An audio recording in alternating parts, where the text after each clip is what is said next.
여러분 1학년입니까? 네. 아이, 참 좋겠다. 16, 17, 18세. 여러분들 몇 살이죠? 17세? 만 16세 아닌가? 맞지? 만 16세. 네, 16, 17, 18세. 꿈 많은 나이입니다. 꿈 많지요? 네.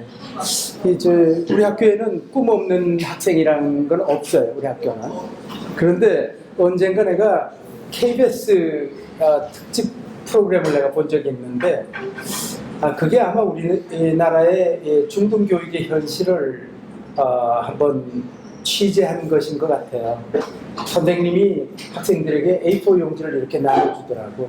그리고 선생님이 말씀하시기를 여러분들의 각자의 꿈을 적어보라고. 미래 비전, 라이프 골, 내가 어떤 사람이 되기를 원하는지를 적어보라고 하더라고요. 근데 학생들은 그 종이를 받으면서 굉장히 어리둥절한 표정을 보이더라고요. KBS 카메라가 이렇게 학생들한테 가요.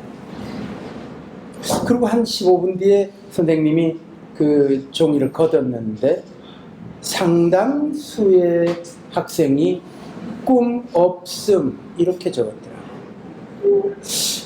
그 TV 프로그램을 보는 내가 굉장히 가슴 아팠어요. 가장 꿈 많은 그 고등학생 시절에 어떻게 꿈이 없을 수가 있을까? 그리고 이것을 조금 확대해서 얘기하자면 국가적인 위기예요. 이게 국가적인 위기라. 아니, 청년이 꿈이 없는 나라라는 것 아니겠어요? 근데 우리 학교에는 꿈이 없는 학생은 한 명도 없죠. 여러분들은 일찌감치 음악 재능을 부모님이 관찰을 통해서 알아내셨습니다. 그래가지고 그것을 적극 지원을 하셨고, 여러분들은 꿈에도 그리던 서울예고에 오게 되었습니다. 한 사람도 꿈이 없는 사람은 없습니다.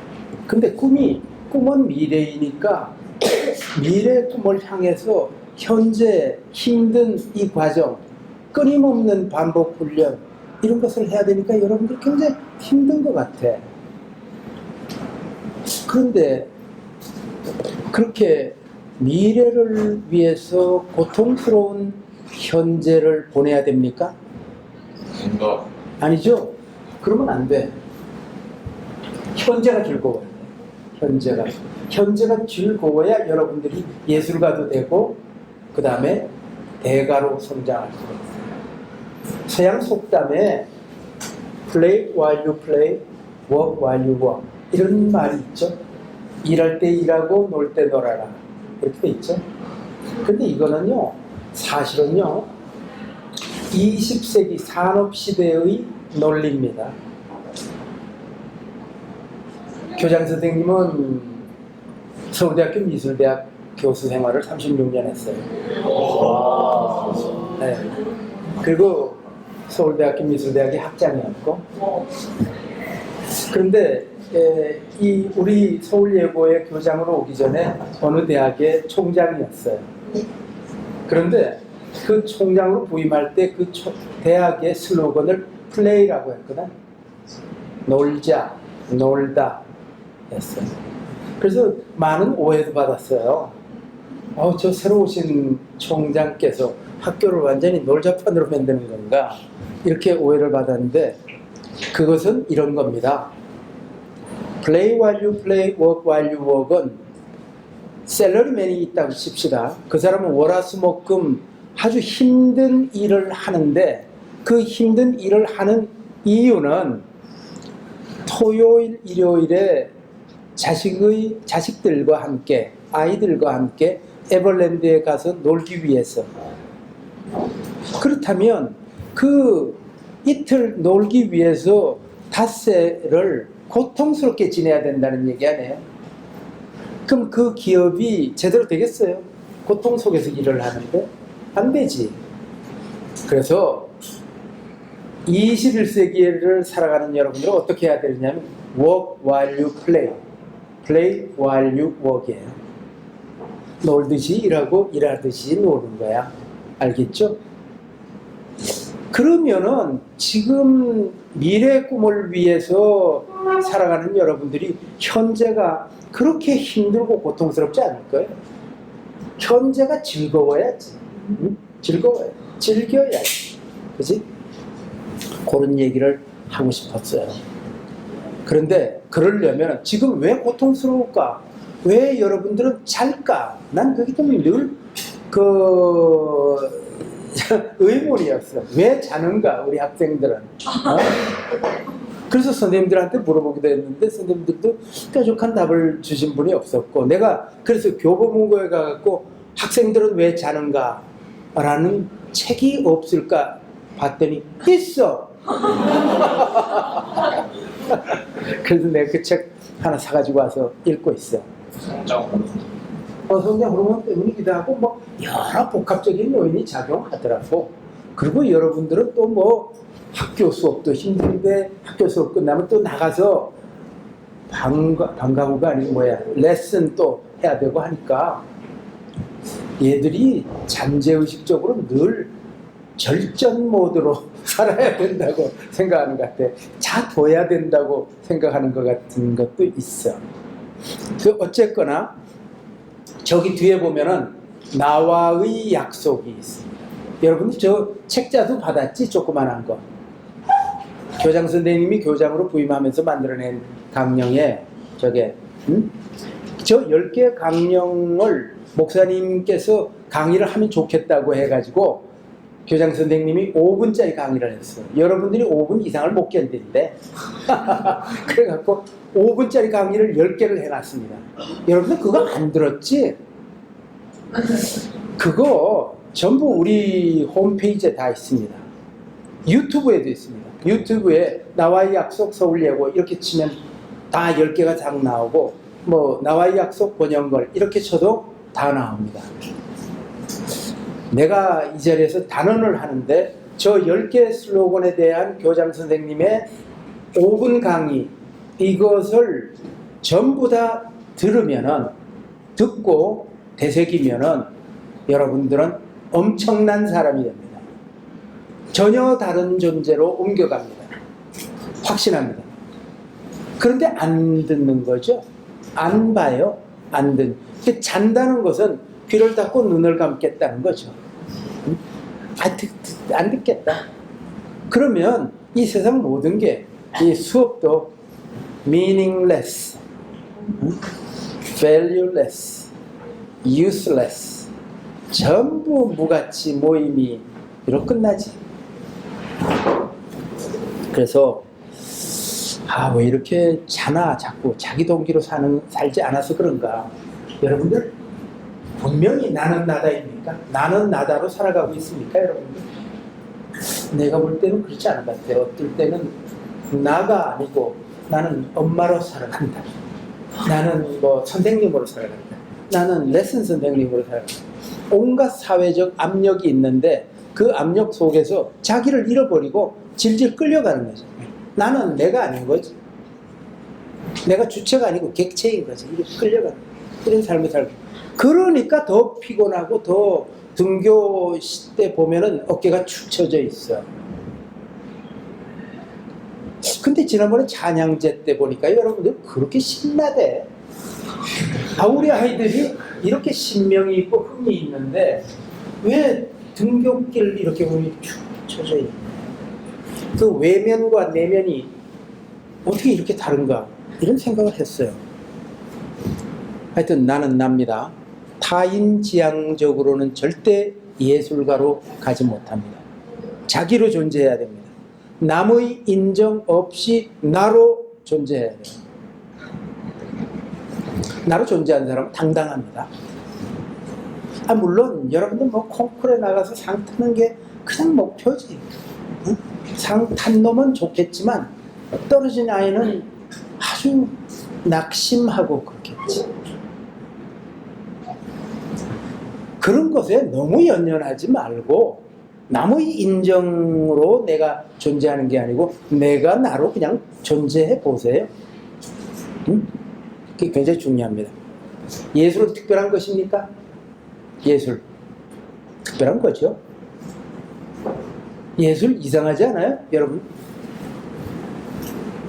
여기 선생님들도 다 고시를 봐가지고 중등교원 자격증을 얻어가지고 여러분들에게 선생님이 되고 있습니다. 변호사도 면허가 있고, 의사도 면허가 있고, 간호원도 면허가 있고, 저기 공사판에서 일하는 아저씨들도 전부 각종의 자격증을 가지고 있어요. 이 세상의 사회 시스템은 모든 면허 자격으로 이루어져 있어요. 그런데 면허와 자격이 없는 유일한 것이 뭔지 알아요? 예술가야. 예술가 자격증이라는 건 없어. 면허는 면허 따는 날이 있지. 몇 년 몇 월 며칠부터 그 사람은 의사야. 몇 년 몇 월 며칠부터 그 사람은 변호사야. 선생님이야. 그런데 예술가는 그렇게 객관화할 수 있는 기준이 없어. 시험 봐가지고 예술가 자격을 부여할 수도 없어. 그 예술가는 도대체 특별한 거야. 여러분들 초등학교 때, 중학교 때 개미도 관찰하고 벌도 관찰하고 그랬잖아요. 동물의 세계가 인간과 다를 것 같이 다 같아. 보면은 그들은 먹고 자고 집도 짓고 그 다음에 전쟁도 합니다. 지금 지구촌은 237개국이 땅을 갈라가지고 나라를 가지고 있지. 우리도 극동의 요만한 땅을 가지고 있지. 우리도. 걔들도 사자도 하이에나도 자기 영토가 있지. 그 영토에 어떤 놈이 들어오면은 그냥 물어 죽이지. 전쟁이 일어나지. 그 우리 사회하고 똑같이 거기에는 평생 일만 하는 놈도 있고, 거기엔 전투하는 놈도 있고, 왕도 있고 여왕도 있습니다. 그리고 또 그 애들이 어떻게 지금 겨울이 오고 있다는 걸 어떻게 알지? 그래서 뱅킹도 해. 뱅킹도 저축을 하고 갈무리도 하잖아요. 인간과 동물이 달라 보이지만 거의 같습니다. 그런데 동물의 세계에서 없는 유일한 것이 뭐냐? 예술 행위예요. 예술이 없어, 그들에게. 그렇기 때문에 인간과 동물을 구분하는 유일한 기준, 그것이 예술이야. 예술. 그렇기 때문에 아주 특별한 것이지. 지금 조금 오래되기는 했지만 30년 됐는데 딱 여러분들과 같은 나이, 요 연령대의 사고방식, 행동 양식, 요거를 그대로 그려낸 영화, 유명한 영화, 죽은 시인의 사회라는 영화가 있습니다. 그거 보면은 이 키팅이라는 선생님이 나와요. 키팅 선생님이 이런 말을 해요. 의학, 법률, 기술, 비즈니스, 이것은 모두 삶을 유지하기 위한 수단일 뿐이야. 시, 사랑, 문화, 예술은 삶의 목적이야. 이래. 알겠어요? 그러면 어떻게 기술자가 예술가가 됩니까? 강아지가 여러분 있습니다. 강아지가 이놈이 뛰어놀고 먹고 자고 해가 뜨고 해가지고 그러다 보면은 개가 됩니다. 송아지가 소가 되고 망아지가 말이 됩니다. 이런 것을 뭐라고 하죠? 이것을 성장이라고 합니다. 성장. 해 뜨고 해지고 먹고 자고 그러다 보면 점점 커집니다. 그런데 번데기가, 이 애벌레가 나비가 되는 것을 어떻게 설명하죠? 꼬물꼬물 움직이던 벌레가 벌벌 나는 나비가 되는 것은 송아지가 소가 되고 망아지가 말이 되는 것과 다르잖아요. 차원이 달라져 버린 거 아니에요. 메타몰포시스, 변성. 이런 것이 기술자가 예술가가 되는 과정입니다. 여러분들 득도라는 말을 들어봤죠? 득도. 도 닦는 사람이 그 도의 신묘한 경지에 이르렀다. 득도를 했다. 여러분들이 또 음악이니까 한국 음악도 창하고 하는 사람이 득음을 했다. 이런 말 들어봤죠? 득음이 뭡니까? 어들득 소리 음인데 음의 현묘한 이치를 깨달았다. 이게 득음이지. 그게 예술가가 되었다. 이런 뜻하고 유사해. 예술가가. 그럼 어떻게 기술자가 죽어라고 피아노를 계속 치면은 예술가, 피아니스트 아주 거장이 되느냐? 그렇지 않습니다. 거기에는 반드시 인문과 철학이 베이스에 깔려야 예술가가 됩니다. 인문과 철학. 내가 알기로는 조성진과 임윤찬이 전부 독서광이라고 알고 있어요. 임윤찬이 독서광인 거는 신문에도 났어요. 그런데 죽어라고 기술적인 연마만 하면 예술가가 되냐고? 그렇지 않습니다. 그렇기 때문에 찰 수가 없어요. 들어야, 모든 것은 들으면서 시작이 되는 거니까 귀를 막아버리고 눈을 감아버리면은 아무것도 성장 발전이 생길 수가 없지. 그래서 이 교장 선생님이 방학에 들어갈 때마다 늘 강조하는 게 독서하라. 그래서 아유, 그냥 또 저 말씀하신다. 뭐 이제 이럴는지 모르겠는데 여러분들은 너무 이 다중 미디어에 노출되어 있어요. 오늘날의 여러분들은 스마트폰하고 친하지 책하고 친하지가 않아요. 스마트폰에 이 현란한 그리고 무책임한 정보만 받아들이지 이 구텐베르크 이후에 활자로 종이에 찍어서 엮어낸 책과 친하지가 않아요. 그런데 여러분, 진짜 첨단은 다중 미디어가 첨단이 아니고 책이 첨단이라는 아이러니입니다. 이거는 책이 첨단입니다. 그리고 본다 하는 것과 읽는다는 매우 다릅니다. 그래서 여러분들은 우선 인문과 철학, 이 독서를 통해서 이런 것이 베이스가 되어야 예술가로 기술자에서 예술가로 그리고 예술가에서 대가로 이렇게 나아갈 수가 있어요. 이 초월의 과정을 거쳐야 돼요. 여러분들 지금 굉장히 힘듭니다. 피곤합니다. 이 꽉 짜여진 일정 속에서 움직입니다. 고통스럽습니다. 그런데 언제 이 고통이 희열로 바뀌는 때가 있어요. 참 대단히 이상한 역설이죠. 고통이 어떻게 기쁨이냐고. 고통이 기쁨이 되는 날이 옵니다. 그런 것을 자각합니다. 이제 고통스러운 시간표인데 너무 기쁘다라는 날이 옵니다. 그 날이 내가 이 에베레스트의 8분 능선까지 왔구나 이렇게 생각하면 돼. 이제 거의 예술가로 가고 있구나라고 스스로 알게 되는 거예요. 여러분들 아예 좀 들어야 돼요. 듣는 게 굉장히 중요해요. 내가 볼 때는 우리 학교에는 입학식도 있어요, 졸업식도 있어요, 뭐 찬양제도 있어요, 개교기념식도 있어요. 온갖 식이 있는데 여러분들 대부분 자지? 거기에서. 그쵸, 자지. 근데 왜 자냐고. 내가 오후 4시, 5시에 자면은 참 피곤하겠다. 참 졸음이 올 때도 됐어. 이렇게 하겠는데 지금 자는 건 뭐야? 조금 전에 깨어났잖아. 3시간 전에 깨어난 거 아니야? 2시간 전에? 근데 왜 자냐고 또. 내가 여러분들이 자는 거를 내가 연구하고 있어 지금. 서양 금원에 엘리트는 고등학교에서 만들어진다 이런 말이 있어요. 엘리트는 고등학교에서 만들어진다. 왜 대학도 아니고 중학교도 아니고 초등학교도 아니고 엘리트가 왜 고등학교에서 만들어질까? 여러분 2년 반 뒤에는 대학 갈 겁니다. 그러나 대학에서는 교장 선생님이 36년간 대학 교수한 사람이에요. 높은 이념과 높은 이상을 심어주는 대학 교수는 단 한 명도 없습니다. 알겠어요? 여러분들은 지금 대학 가는 것, 내가 소망하는 대학에 입학하는 것만으로 머리가 꽉 차 있을 텐데 그 대학에 가본 즉슨 높은 이상을 이야기하는 사람은 아무도 없습니다.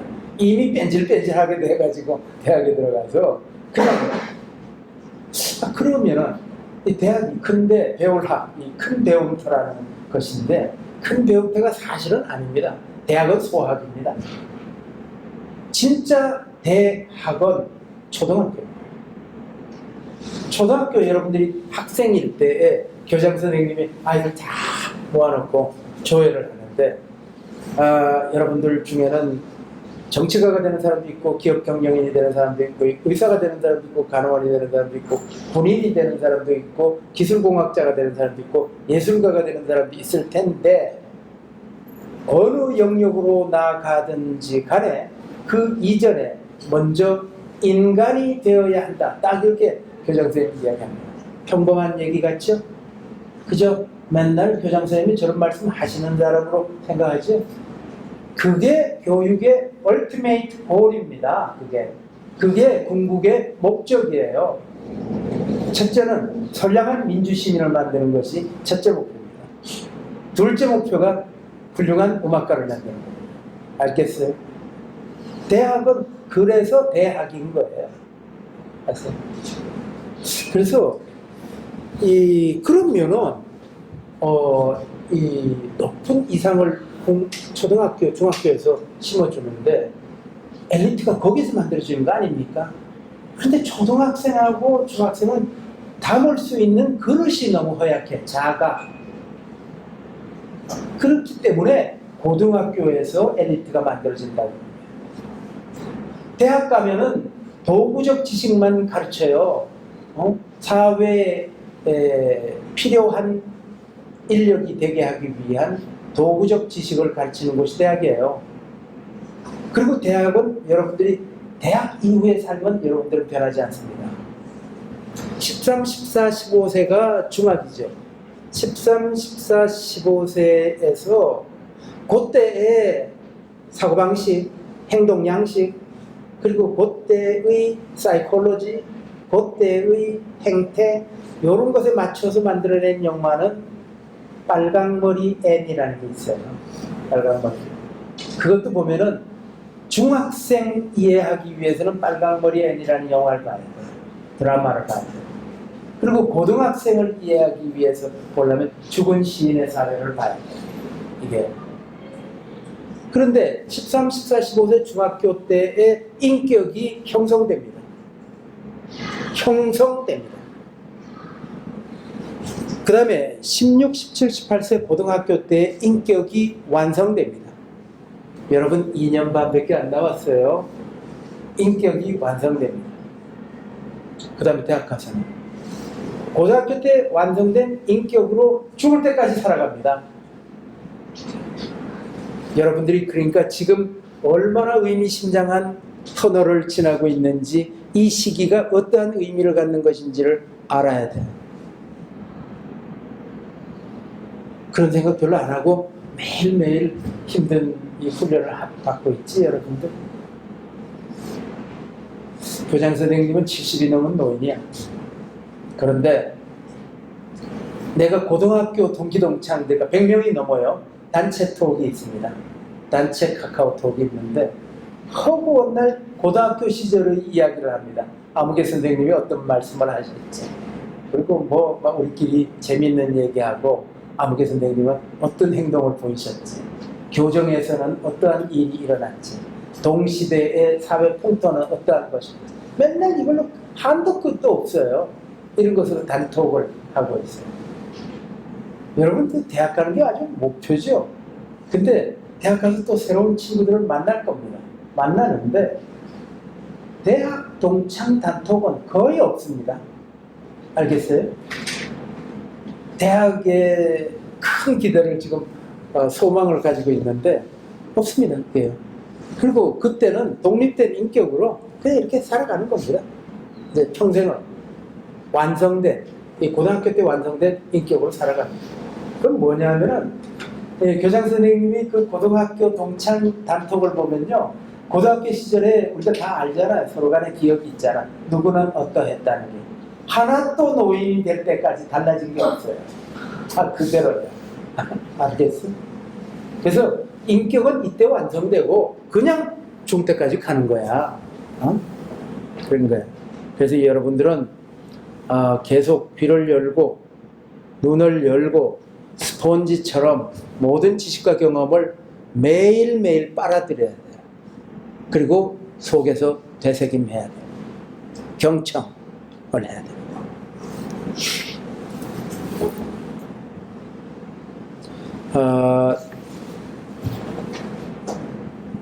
경청이 없는 거는 사실 여러분들만이 아니에요. 우리 사회 전체가 그래요. 어른도 사실 경청을 안 해요. 이 사회가 굉장히 천박해진 겁니다. 저 어른들도 보면은 결혼식에 가면은 결혼식에 하객으로 가서 나는 반드시 결혼식에 가면은 세 번째 줄이나 네 번째 줄에 앉습니다. 첫 번째, 두 번째 줄이 가족석이기 때문에 그 뒤에 앉아서 뭐 주례 선생님이 어떤 얘기를 하시는가도 보고, 요즘은 또 결혼 풍속이 많이 달라졌대. 그 신랑 신부가 글을 써가지고 와서 사랑의 고백을 마이크 잡고 또 하더라고, 서로 간에. 그 뭐 재미있기도 하고 뭐 귀엽기도 하고. 그래서 그걸 이렇게 보고 축하를 해주러 갔으면, 하객이 뭐야? 축하하러 온 게스트가 축하를 해주는 마음이 있어야지. 대부분 혼주하고 뭐 인사하고 곧바로 밥 먹으러 가잖아요. 밥 먹으러 가버려. 그 식장에 들어가지도 않아. 밥 먹으러 가. 이게 뭡니까? 이게 경청이 없는 것이 됐어요. 그러나 경청은 여러분들이 발전 도약하게 하는 것, 여러분들을 성장시키는 거에 기본 태도예요. 모든 것에 귀를 기울여야 돼요. 말씀도 귀를 기울여야 되고, 자연의 소리도 기울여야 돼요. 여러분들이 음악가인데, 내가 폴란드에 공원에 갔더니 쇼팽의 동상이 있대. 그 동상은 굉장히 감동적이야. 이 버드나무가 쫙 있는데, 거기 쇼팽이 이루고 있어. 이 자연의 소리를 듣는 쇼팽의 모습을 동상으로 만들어놨어요. 예. 좀 이런 게 있어야지. 경청이 없어요. 귀를 다 닫고 있어요. 여러분들이 청각예술가로 나아가고, 공연예술가, 청각예술가, 시간예술가로 나아가는데 어떻게 그렇게 자버리고 뭐 안 듣고 이러는지 난 알 수가 없어요. 하여튼 귀를 엽시다. 그것이 경청이 인생의 승패를 가르는 것입니다. 예술가가 되는 마지막 한 가지를 더 얘기하겠습니다. 영성입니다. 영성은 본래 기독교적 개념의 것인데, 여기에는 뭐 교회 안 다니는 사람도 있으니까 그냥 일반 언어로 내가 설명을 할게요. 그 영성은 어떤 거냐면, 나와 너, 나와 이웃, 나와 나를 에워싸고 있는 외계에 대한 사랑입니다. 여러분들 친구 관계도 교우 관계도 있고 사람을 만나기도 하고 그렇잖아요. 교장 선생님은 인생의 경험이 많기 때문에 처음 만나는 사람이여도 만나서 10분만 대화해보면 사랑이 있는 사람인지 없는 사람인지, 사랑이 넘치는 사람인지 무정한 사람인지 대번 느낍니다. 대번 압니다. 또 만나서 얘기를 하는데 대번 이 사람이 영적인 사람인지 물적인 사람인지가 대번 옵니다. 그거는 10분까지 안 갑니다. 5분이면 느낍니다. 어떤 사람은 굉장히 머티리얼해요. 그냥 물적인 사람이에요. 영적인 면이 하나도 없어요. 그래서 이제 사랑이 있어야 예술가가 된다는 거지. 그럼 우리가 그냥 뭐 예를 들자면 공동체 생활을 하는데, 그냥 교회라고 하자. 교회 목사님이 설교하시고 우리가 조용하게 예배를 보고 있는데, 저 뒤에서 애가 막 울어. 그러면 그때 사랑이 있는 사람이라면, 아이고 저 엄마 지금 굉장히 당황스럽겠다. 근데 저놈은 왜 울지? 아프나? 뭐 이 정도 생각하고 집중합니다. 근데 뒤를 돌아보면서 막 무서운 표정으로 쏘아보는 사람들이 또 있죠. 아니 저 아주머니는 왜 아이를 데리고 들어와가지고 이 분위기를 깨는 거야 막 이런 게 있지. 물론 뭐 예배 보는데 아이를 데리고 들어온 것은 좀 적절하지는 않지만 이미 저질러진 일이고 그 엄마의 당혹스러움을 이해를 해주는 마음이 있어야지. 오늘같이 비가 오는데 이제 요만한 애가 우산을 받쳐들고 건너가는 길을 건너가려고 움찔움찔 하면은 슬로우 다운하고 자기가 몰던 차를 세우고 아이가 안전하게 길을 건너가게 해주는 사람이 있고 아예 아랑곳도 없이 그냥 물을 튀기면서 가는 사람도 있거든. 근데 사랑이 있어야 돼. 근데 이 사랑이 인간에 대한 사랑은 기본이고 인간에 대한 사랑만이 아니지. 자연에 대한 사랑, 생명 있는 것에 대한 사랑, 지렁이까지 사랑이 있어야지. 그러니까 이런 영성이 없이는 예술가가 되지 않습니다, 여러분. 그 예술가라는 게 본래 이기적인 속성이 있는 사람들이에요. 예술가. 자기 중심적인 사람들입니다. 셀프-센터. 근데 자기 중심적이다, 이기적이다는 별로 나쁜 개념으로 얘기를 하는데, 그런데 자기 중심성이 없으면 또 예술가가 되지 않아요. 그렇기 때문에 요거는 예술가의 독특한 속성이에요. 예술가는 자기 홀로, 물론 여러분들이 오케스트라로 나아가지만 오케스트라로 나아가기 위해서는 고독하게 이 조그마한 공간 속에서 홀로 피눈물 나는 노력을 하는 과정을 거치잖아요. 자신의 기술, 자신의 기량을 극대화하기 위한 노력을 마구 합니다. 그러고 나서 오케스트라로 가지. 좀 무용부라면은 홀로의 공간에서 골절도 하고 발목이 삐기도 하고 갖은 고통 속에서 홀로 열심히 기량을 높여서 군무에 들어가잖아요. 그런데 출발은 다 자기 혼자 하는 거예요. 그렇기 때문에 이러한 독립성, 자율성을 넘어서 그리고 이기적인 예술 마인드를 넘어서 초월적인 사랑을 가질 때 예술가가 되는 거예요. 초월적인 사랑. 이게 예술의 마지막 단계 기술, 기량을 넘어서 영적 성숙에 도달해야 예술가도 되고 대가로 나아갈 수 있게 된다.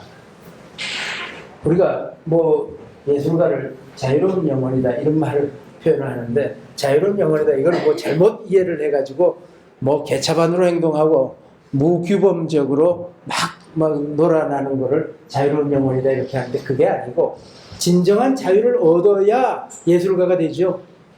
예술이라는 거는 창조성, 상상력과 평생 마주하는, 맞서는 존재예요. 그것은 해방과 자유가 없으면 되지 않는 영역이에요. 그런데 진정한 해방을 누리려면 영성이 있어야 돼요. 기독교가 이야기하는 노여남이 있어야 돼요. 온갖 속박, 나를 얽어매고 있는 속박으로부터 노여남이 있어야 진정한 예술가로 나아갈 수가 있습니다. 그들이 남은 여정을 끝까지 졸업 때까지 지켜주시고 안보해 주시옵소서. 이 모든 말씀 우리 주 예수님 이름으로 기도하였사옵나이다. 아멘.